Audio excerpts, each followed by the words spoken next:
नमस्कार, NDTV India पर आप सभी का स्वागत है। मैं हूं सोहित मिश्रा। महाराष्ट्र में 22 तारीख से सिनेमा हॉल हो, थिएटर हो, ऑडिटोरियम हो, उसे खोला गया है। काफ़ी समय तक ये बंद था, कई लोगों पर इसका प्रभाव पड़ा था और उसके बाद एक बार फिर से ये खुला है। तो वहीं आपको मैं बता दूं कि 29, 30 और 31, आज 31 अक्टूबर है, ये 3 दिन मुनव्वर फारूकी जो एक कॉमेडियन है, कई लोग आप जानते भी हैं, उनके शोज़ थे, लेकिन उसे कैंसिल करना पड़ा है। हमारे साथ मुनव्वर फारूकी खुद हैं। उनसे बात करने से पहले मैं आपको बताता हूँ हुआ क्या है। दरअसल इनके शोज़ 2 जगहों पर थे, बोरीवली में और बांद्रा में, लेकिन गुजरात से कुछ राइट विंग ग्रुप्स हैं, वो यहाँ पर आए, यहाँ पर प्रोटेस्ट किया, इनडायरेक्टली डराया, धमकाया और कहा कि अगर शो करने दिया गया तो लॉ एंड ऑर्डर बिगड़ सकता है, और उसकी वजह से शो तक कैंसिल करना पड़ा है, वो भी मुंबई जैसे शहर में, जिसे देश की आर्थिक राजधानी भी कहा जाता है। मुनव्वर हमारे साथ खुद हैं। बहुत बहुत शुक्रिया हमसे बात करने के लिए मुनव्वर। कब आपको लगा, क्योंकि ये कैंसिल करने से पहले उन लोगों ने सोशल मीडिया पे भी बहुत आपसे प्यार है, बहुत लोगों को काफ़ी आपके अगेंस्ट हैशटैग चलाए गए, ट्रेंड बनाया गया, यहाँ पर आया, कहा गया, आपको कब समझ में आया? क्योंकि हमने देखा इससे पहले भी क्या कुछ हुआ, लेकिन फिर वापस एक ही चीज़ वापस से दोहराई जा रही है। किस तरह से आप देखते हैं, क्योंकि जो ऑडिटोरियम्स हैं वो भी काफ़ी समय तक बंद थे, कई लोग आते हैं वहाँ पर काम करने, हमने उस पर भी स्टोरी की थी। 3 शोज़ बैक टू बैक आपने कैंसिल करने पड़े। पहले तो कैसे हो आप? ठीक हो? जी बिल्कुल बढ़िया। ये सैड है, ये काफ़ी सैड है ये चीज़, बट कहीं ना कहीं मुझे लगता है कि क्या गलत गलत अगर मैं इसको कहूँ भी कि ये गलत हो रहा है, तो आई थिंक अभी बहुत सारी चीज़ें गलत हो रही है। तो ये बड़ी बात ऑडियंस के लिए है, क्योंकि आज ऐसी चीज़ है कि 1500 लोग अगर 3 दिन तक 500 लोग प्लान कर रहे हैं कुछ, और एक महीने पहले टिकट्स खरीदे हुए हैं, तो they are very excited, they have plan, excitement, ये वो। तो एक तो आप यंग जो यूथ है उसको डिसअपॉइंट करते हो, ऐसा कुछ करते हो, तो मुझे सॉरी फील हो रहा है, मेरा मन कर रहा है मैं एक जो टिकट खरीदा उसको जाके सॉरी बोलूँ कि शो कैंसिल करना पड़ा ये वो। बट ये एक सैड रियलिटी है, और इसके साथ बहुत सारे लोग रह रहे हैं इंडिया में, और बस वही है कि ये गलत इसलिए है क्योंकि किसी इंसान को काम करने से रोकना और उस पर इल्ज़ाम ये लगाना कि वो जो काम कर रहा है उसमें ये कर रहा है, तो वो बिल्कुल गलत है। क्योंकि मैंने मेरे अरेस्ट के बाद से जब मैं बाहर आया तब से मैंने 50+ शोज़ किए ऑल ओवर इंडिया, सारी सिटीज़ में, और अच्छे बड़े ऑडिटोरियम शोज़, जहाँ पे परमिशन है वहाँ पे ऑडिटोरियम शो, जहाँ पे परमिशन लोगों की गैदरिंग की नहीं है वहाँ पे हम लोगों ने सोशल डिस्टेंसिंग वाले लिमिटेड सीट्स जो 100 के बिलो कैपेसिटी है उस तरह के शोज़ किए, और 90% of the show ends with the standing ovation. People are loving it, and you know कि ऑडियंस जब आती है थिएटर में या ऑडिटोरियम में या कुछ भी देखने, वो ऑडियंस फ़र्क नहीं पड़ता कौन सी कम्युनिटी से क्या है, they all mix there, they laugh together, they have fun, entertainment है जो लोगों को जोड़ता है। तो मुझे लगता है कि लोग वो चीज़ मिस कर दी है ये शोज़ कैंसिल होने की वजह से। और मेरे शोज़ में ऐसा कोई भी किसी के धर्म के बारे में किसी तरह की कोई ऐसी टिप्पणी है ही नहीं, क्योंकि लोग जो इतना प्यार भेजते हैं, लोग इतना सपोर्ट करते हैं, तो एक सही चीज़ है कि लोग गलत चीज़ को भी सपोर्ट करते हैं, अच्छी चीज़ को भी सपोर्ट करते हैं तब। बट लोग जब टिकट खरीद के आते हैं ना, ये बहुत बड़ी चीज़ होती है। इंसान गलत को सपोर्ट इसलिए करता है कि उसको मज़ा आता है झगड़ा देखने, कि हाँ तू करना ये वो। बट जब इंसान कोई टिकट खरीद के आता है ना, वो एक ये होता है कि वो आपको पसंद करता है, आप जो सही कर रहे हो।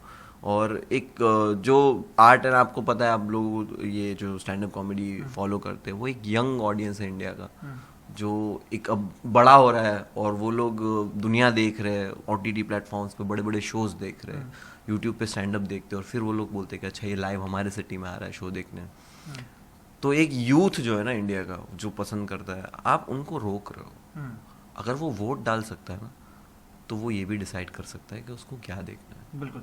तो जिस तरह से आपने ये भी कहा कि इसमें ऐसे कोई जोक्स थे नहीं जिसकी बात की जा रही थी, लेकिन क्या आपको ये समझाने का मौका दिया गया या आपसे पूछा भी गया कि ऐसा कुछ है या नहीं? किस तरह से हो? ये बहुत ही अजीब लगेगी ये बात, बट बहुत दिल भारी रख के मैं ये चीज़ बोल रहा हूँ कि मेरे शो पे ऐसी कोई चीज़ है ही नहीं। और ये लोग बोलते हैं कि मेरे शो पे ऐसा होता ही है, कि इल्ज़ाम जस्ट बिकॉज एक 2 साल पुराना एक क्लिप दिखाते हैं आउट ऑफ कॉन्टेक्स्ट, उस क्लिप को आधा क्रॉप करके लोगों को दिखाते हैं कि इसने देखो अपमान किया। नहीं, वो इंटेंशन नहीं है अपमान करने का, वो बात कुछ और है, लोग कुछ और करके दिखा रहे हैं। और मैं अगर 2 घंटे का कंटेंट यूट्यूब पे डालूंगा और उसमें से सिर्फ 10 सेकंड जो है वो प्रॉब्लमेटिक है, तो आप खुद समझो ना कि वो मेरा इंटेंशन हो ही नहीं सकता। मैं पूरा 2 घंटा वही करता। मैं जोक सुना रहा हूँ लोगों को, स्टोरी सुना रहा हूँ घोस्ट की, इसकी 10-10 मिलियन, 8-8, 9-9 मिलियन व्यूज है कि बाइकर्स इंडिया में ऐसे होते हैं ये वो। तो मेरा काम वो नहीं है। मेरी कोई चीज़ को तुमने पकड़ लिया है और उस चीज़ को तुमने इसलिए पकड़ा है क्योंकि यहाँ पे मैं बहुत सारी चीज़ें ऐसी कर रहा हूँ जिससे तुम्हें प्रॉब्लम है, बट वो मेरा हक है कि अगर मैं पॉलिटिकल सटायर करता हूँ तो वो मेरा हक है। तुम उसमें मुझे पकड़ नहीं पा रहे हो, बट तुम मुझे ये आवाज़ रोकने के लिए ना इस चीज़ को पकड़ के बैठे हो क्योंकि तुमको लगता है ये मुद्दा इमोशनली लोगों को तुम गैदर करके कर सकते हो। तो ये गलत लगता है। नहीं, आपको समझाने का मौका भी नहीं दिया गया या इस बार भी। और मैं वही बोलने जा रहा था कि मुझे दिल पूरा लग रहा है ये बोलते हुए कि मेरा जो शो है उसका स्क्रिप्ट हमने सेंसर करवा कर ऑडिटोरियम को दिया था। ऑडिटोरियम ने देखा, इट्स लाइक ओके, ओ ये शादी की बात चल रही है इस पे, तो कि ये शादी में गया था, अच्छा ये काला जादू एक स्टोरी बचपन की सुना रहा है, अच्छा ये तारे ज़मीं पर मूवी पे जोक कर रहा है, ओह देयर इज नथिंग, अच्छा ये वर्ड निकाल लो, ये जलील वर्ड निकाल दो और ये फट गई वर्ड निकाल दो। 18+ शो और जलील मतलब लेकिन आप समझ रहे हो वर्ड, और फट गई ये वर्ड निकालने बोला। ठीक है चल, तुझे सेटिस्फेक्शन चाहिए ना, तुम लोगों को अगर सेटिस्फेक्शन चाहिए, तुमको ऐसा लग रहा है तो देख लो, मेरा शो में तो कुछ नहीं है, बट चलो ये वर्ड भी मैंने नहीं बोलूंगा स्टेज पे। हालांकि वो नहीं करना चाहिए, बट जस्ट बिकॉज मुझे लगा कि चलो यार एक शो जब होता है ना 80 लोगों की रोजी रोटी चलती है, ड्राइवर, वॉलंटियर्स, लाइटमैन और ऑडिटोरियम में काम करने वाले सफाई कर्मचारी और फिर जो वहाँ पे सिक्योरिटीज़ होते हैं, वॉचमैन होते हैं, और वो लोग 1.5-2 साल से काम नहीं था, बेरोजगार है। तो मुझे ऐसा लगता है कि यार शो होने दो, क्योंकि मुझे ऐसा लगता है कि इन लोगों का घर भी चलेगा, प्लस जो शो पे लोग आ रहे हैं वो भी खुश होके जाएंगे, और ये माहौल बनता है ना कि यार कॉमेडी है। तो अभी ये मेरे को बताओ ना कि जो पेंडेमिक 2 साल से चल रहा है, कौन से पॉलिटिशियन ने या कौन से एक्टिविस्ट ने या कौन है जिसने लोगों को राहत दी होगी? वो तो बवाल ही कर रहे थे इंटरनेट पे, वो तो कुछ ना कुछ चलते रहता था, ये हो गया वो हो गया, इसने सुसाइड कर लिया तो ये हो गया।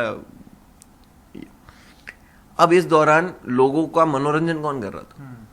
नो डाउट कुछ है पॉलिटिशियन जो मनोरंजन करते, बट लोगों का मनोरंजन कंटेंट क्रिएटर्स तो कर रहे थे, आर्टिस्ट लोग तो कर रहे थे, और तुम आर्टिस्ट लोग को दबा रहे हो। आर्टिस्ट ही तो आर्टिस्ट है यार, वो तो उसका तो काम है लोगों को एंटरटेन करना।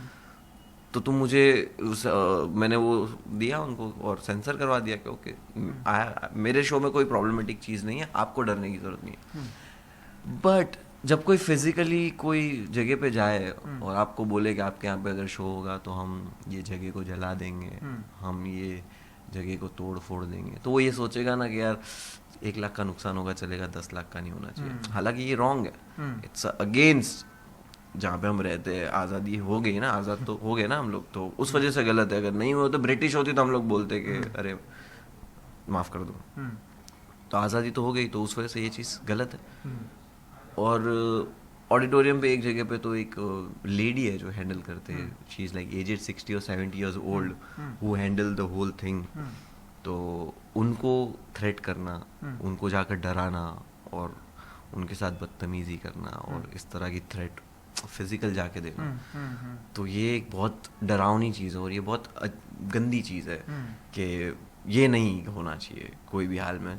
तो जब वहाँ से उनको वो उतने लेवल पे जब डरे ना, तब मुझे पता चला कि ओके अभी हमें इसको कैंसिल कर देना चाहिए। लेकिन मुंबई में एक तो ये एक्सपेक्टेड नहीं है, स्पेशली मुंबई में।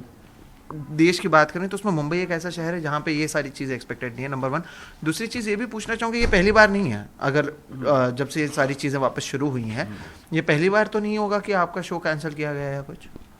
पहली बार नहीं, लास्ट टू लास्ट वीक मेरे 1 अक्टूबर को ना गुजरात में शोज थे, और गुजरात शो में भी उन्होंने सेम चीज़ करी, ऑडिटोरियम को धमकी दिया और ऑडिटोरियम बहुत वही तोड़ फोड़ करने का धमकी, एंड वो रीज़न से ऑडिटोरियम ने बैक आउट कर लिया। और मैं नहीं चाहता कि यार मेरा काम लोगों को हंसाना है, मैं लोगों को खुश करना चाहता हूँ। मैं लोगों को ऐसा एक्सपीरियंस नहीं देना चाहता कि वो लोग आए थे और मेरे शो पे कुछ लोग प्रोटेस्ट कर रहे हैं, नहीं यार वो नहीं चाहिए। तो उस वजह से मैंने सोचा कि नहीं कोई बात नहीं, शो कैंसिल कर देते, और मैं वही चीज़ समझाने की कोशिश करूँगा, बट कोई बात तो करे, कोई बात ही नहीं करता, सब डिसीजन ले लेते। कोशिश किया आपने बात करने की? मैं किससे बात करूं? इंटरनेट है ये। इंटरनेट पता है किस चीज़ के लिए बना है? इंटरनेट बना है एंटरटेनमेंट और इन्फॉर्मेशन के लिए। लोगों को लगता है उनकी भड़ास निकालने के लिए बना है। तो इंटरनेट पे मैं किसको बताऊं कि मेरा इंटेंशन क्या था? मैं किससे माफ़ी मांगूं? मैं किसको समझाऊं कि भाई मैं तू सोचता है कि मैं तेरे धर्म के खिलाफ हूँ? तू कैसे सोच सकता है? मैं 1.5-2 साल पहले एक गाना रिलीज़ किया था, उसमें देयर इज़ अ लाइन, एक रैप सॉन्ग में मैंने एक लाइन बोला था कि मैं डिवाइन, जय श्री कृष्णा एवरी टाइम, है खुदा के कारीगर हम एक हैं भाई, नफरत तू कर मत हम एकता में मानते, लॉजिक तेरी बातों का जा मिलेगा नेपाल में। मतलब मेरे देश से बाहर जाकर तुझे ऐसी बातें करनी है तो मैं जब ये वर्ड्स यूज़ कर सकता हूँ आज से 1.5-2 साल पहले, तो मैं किसी धर्म के खिलाफ कैसे हो सकता हूँ? मैं तो वही होता है ना कि जो अच्छी चीज़ें आपकी लोग इग्नोर करते हैं क्योंकि आपको लोगों को आपको दबाना है या आपको आवाज़ को बंद करना है, तो आपकी अच्छी चीज़ें इग्नोर करके आपकी बुरी चीज़ को इग्नाइट करते हैं, उसको और बढ़ाते हैं। अपने एक गाने में मैंने माँ द्रौपदी के एक रूप को, औरत के सबसे पावरफुल रूप को माँ द्रौपदी से कंपेयर किया था। एक डावरी पे एक सॉन्ग था, वो वहाँ पे वो किया हुआ है। और एक गाने में मेरा एक लाइन है, कलाकार की मंशा है मंच एक, धरती पे कला जैसे ब्रह्मदेव, कलाकार क्यों मरते हैं भूखे पेट, कलाकार को मिल रहे रेप थ्रेट।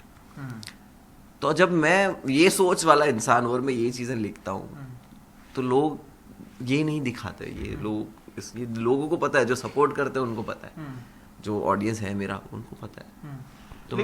तो मेरा बस बोलने का यही तरीका है कि आपको जो लगता है ना कि मैं किसी धर्म के खिलाफ हूँ, तो ये सवाल नहीं उठता है, तो ये हो नहीं सकता है। तो अब यही चीज़ मैं इंटरनेट पे लोगों को कैसे समझा पाऊंगा? 4 दिन के बाद कोई नया आएगा इंटरनेट पे और नया वापस मेरा पुराना क्लिप देखेगा और वापस आके मेरे को गाली देगा। तो इसका सोल्यूशन आप किस तरह से देखते हैं अगर ये लगातार भी हो रहा है? आपने बीच में एक वीडियो भी इंस्टाग्राम पे शेयर किया था इसी से रिलेटेड, जहाँ पे आप अपने फैन से बात कर रहे थे, बता रहे थे कि किस तरह से कम आपके तरफ से हेट ना है। लेकिन इसका सोल्यूशन क्या है? क्योंकि मुंबई जैसे शहर में अगर कैंसिल हो रहा है तो मुझे नहीं पता कि देश में और कौन सा शहर जो इतना एडवांस्ड हो जहाँ पे ये कर सकते हैं।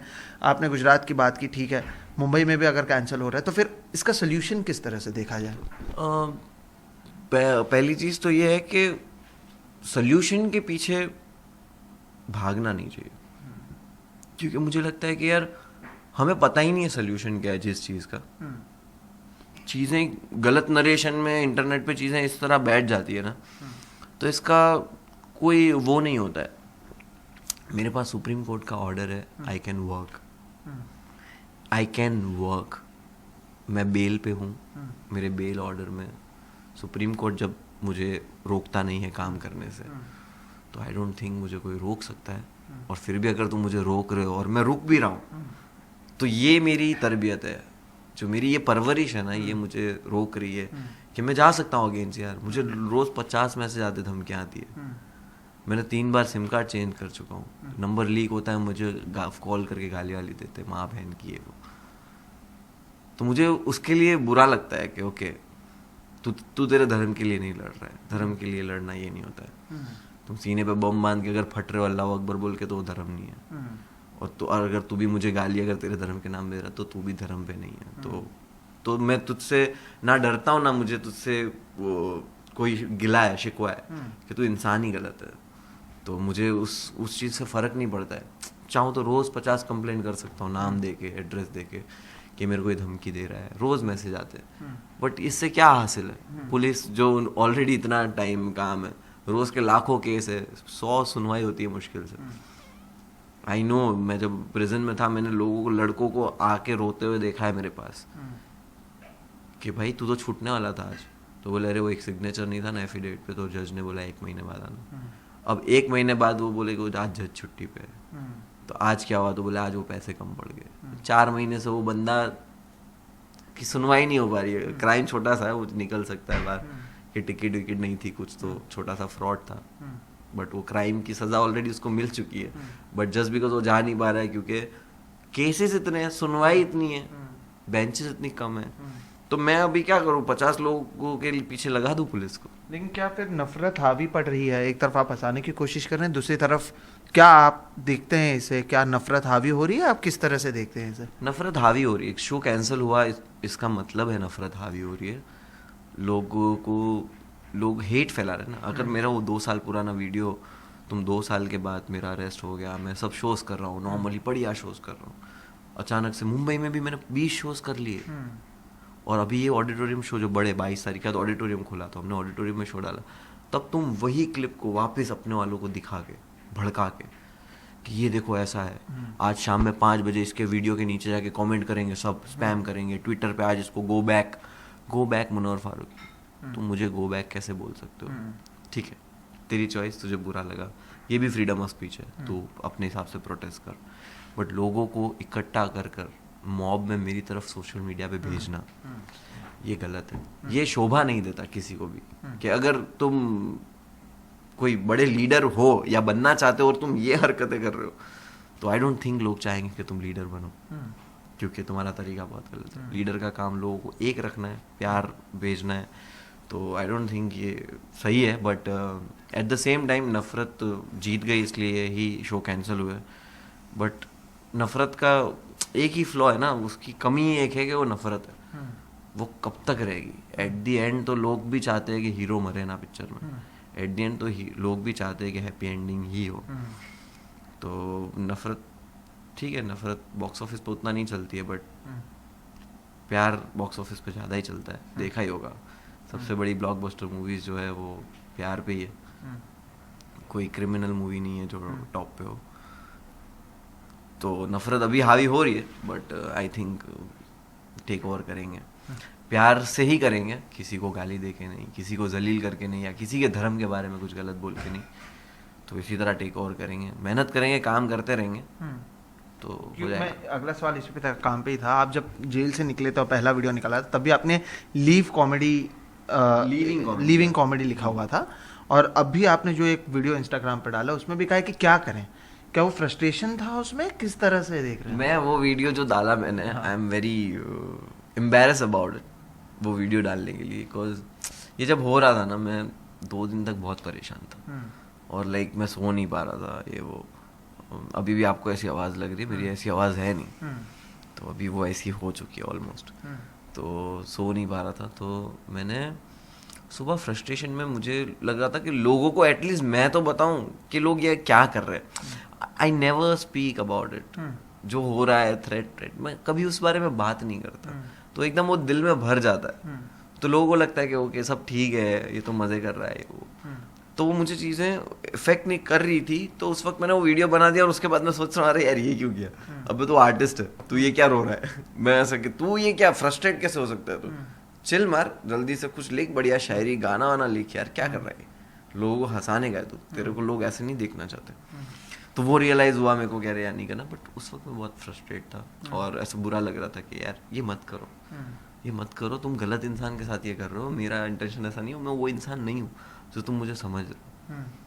मेरा तरीका, मेरी परवरिश अगर ऐसी होती ना, तो मैं शायद गाली दे के बोलता कि बे देख लेंगे, तोड़ लेंगे, बट वो मेरी परवरिश नहीं है, तो मैं उस तरीके से वो एंगल में आ नहीं सकता हूँ। तो मैं उस वजह से बोलता हूँ कि भाई समझ जाओ, समझो, और अभी भी यही बोलूँगा, और आने वाले टाइम में भी यही बोलूँगा, क्योंकि लड़ किससे सकते, किससे लड़ूँ, किससे लड़ूँ मैं, कितनों से लड़ूँ? एक पावरफुल लोग है मेरे आगे। तो अभी मेरा वजन जो है, वो मेरा वजन 60 किलो है, अब 62 किलो का जो एक इंसान भी, वो मेरे से भारी है, तो मैं कैसे बोल दूं कि कुछ देख लेंगे? नहीं, मेरे से 62 kg का भी इंसान होगा ना, तो वो मेरे से भारी है, वो मेरे से भारी और मेरे पे हावी है, तो मैं किससे लड़ूं और क्यों लड़ूं? मुझे नहीं लड़ना है। अब नंबर्स है मेरे पास, बहुत ऑडियंस है, सपोर्ट है, ये वो, मैं तो नहीं चाहता कि वो भी लड़े। मैं तो बोलता हूँ तुम भी शांत रहो, एंजॉय करो लाइफ में, दूसरी चीज़ों का टेंशन लो, पढ़ाई में ध्यान दो। मेरा वीडियो आए उसको लाइक और शेयर ज़रूर करना, बस इतना मेरे लिए कर दो। और बस कहीं लगे कि यार मैं परेशान हूँ, तो मेरे लिए दुआ प्रार्थना जो भी है तुम्हारे रब से, भगवान से, वो करते रहना। मैं तुम लोगों को एंटरटेन करूँगा, उसके बदले में तुम मेरे को सपोर्ट में ये चीज़ें दोगे। मैं नहीं चाहता तुम जाके इंटरनेट पे किसी से लड़ो, क्योंकि इंटरनेट पे किसी भी बात का या किसी भी आर्ग्यूमेंट का कंक्लूजन नहीं है, हम्म, कोई जीतता नहीं है। हम्म, तुम चाहे जितनी भी 10 आर्ग्यूमेंट रख दो, मैं तुमको सामने गाली दे दूंगा तो अब क्या होगा उसका? हाँ, कोई वही एंड ही नहीं है। कोई मेडल अगर मिल रहा होता कि यार 4 आर्ग्यूमेंट पे तेरे को मेडल मिल जाएगा, फेसबुक वो आदमी को डिलीट कर देगा, ब्लॉक कर देगा, तो वो तो होता ही नहीं है। हाँ, तो इंटरनेट पे आर्ग्यूमेंट ही नहीं करना चाहिए।